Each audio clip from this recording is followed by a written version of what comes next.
How to turn off screen time breaks on TikTok mobile. Hello guys, in today's video I'm gonna show you how to turn off screen time breaks on TikTok mobile. First, then open TikTok and now click profile, and here in the top corner you will find the storylines, and then click settings and privacy, and scroll down. Here you will find the digital well-being. Now just click on it,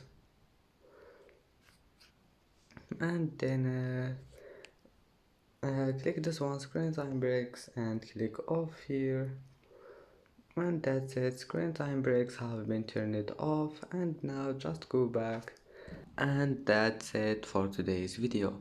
If you like this video, don't forget like and subscribe, and thank you for watching this video until the end, and see you in the next video.